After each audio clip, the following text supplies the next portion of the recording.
उसने अपने आखिरी $20 एक अजनबी को दे दिए, बिना यह जाने कि आगे क्या होने वाला है। लियाम अपनी पुरानी छतरी कसकर पकड़े हुए सड़क पर तेजी से चल रहा था। उसका इंटरव्यू हडसन रियल्टी में 15 मिनट में शुरू होने वाला था, लेकिन सबवे 3 स्टॉप पहले ही बंद हो गई थी। उसके पास जो भी पैसे बचे थे सब उसने अपने कपड़ों पर खर्च कर दिए थे। ब्रुकलिन की एक सेकंड हैंड दुकान से खरीदा हुआ सूट जैकेट, पैंट जिसे उसने 4 बार इस्त्री की थी ताकि सारी सिलवटें खत्म हो जाएं, और जूते जिन्हें उसने इतना पॉलिश किया कि उसकी उंगलियां दर्द करने लगी। यह नौकरी उसके लिए सब कुछ थी। 2 साल पहले वह लागोस से एक बिजनेस डिग्री और बड़े सपनों के साथ न्यूयॉर्क आया था, लेकिन न्यूयॉर्क में उसकी नाइजीरियन डिग्री की कोई कीमत नहीं थी। किसी को फर्क नहीं पड़ता था कि वह अपनी क्लास में टॉप था। यहाँ वह बस एक और प्रवासी इंसान था। इसलिए उसने ऑफिस साफ किए, रेस्टोरेंट में बर्तन धोए और लोगों के लिए भारी बॉक्स उठाए। ऐसे लोग जो उसका नाम भी याद नहीं रखते थे। हर महीने वह अपनी माँ और 2 छोटे भाइयों को पैसे भेजता था, चाहे उसे खुद भूखा ही क्यों ना सोना पड़े। लेकिन आज शायद सब बदल सकता था। हडसन रियल्टी में फ्रंट डेस्क कोऑर्डिनेटर की नौकरी, सालाना $55,000, फायदे, एक डेस्क और खुद को साबित करने का मौका। वह देर नहीं कर सकता था। जैसे ही वह 5th एवेन्यू पर मुड़ा, उसने बस स्टॉप पर एक बूढ़े आदमी को देखा। वह पूरी तरह भीग चुका था। फटा हुआ जैकेट, टूटी फूटी जीन्स, पैरों में जूते भी नहीं थे। उसके सूजे हुए पैर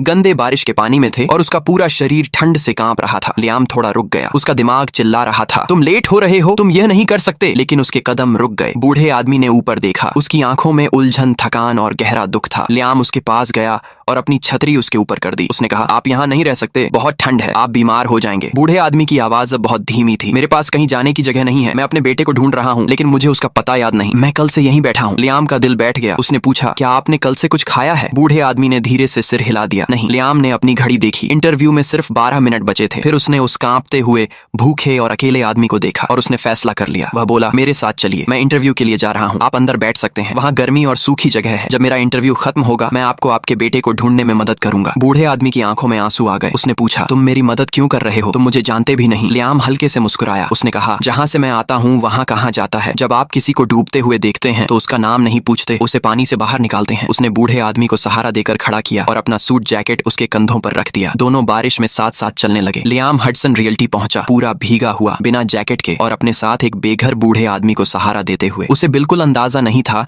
कि यह पल उसकी जिंदगी बदलने वाला है। वह सोच रहा था कि वह बस एक अच्छा काम कर रहा है, लेकिन उसके साथ चल रहा वह बूढ़ा आदमी एक राज छुपाए हुए था। एक ऐसा राज जो उसकी पूरी जिंदगी को उलट पुलट करने वाला था। अगर चाहो तो मैं इसका पार्ट 2 भी बना सकता हूँ, YouTube स्टोरी स्टाइल, जिसमें पता चलेगा कि वह बूढ़ा आदमी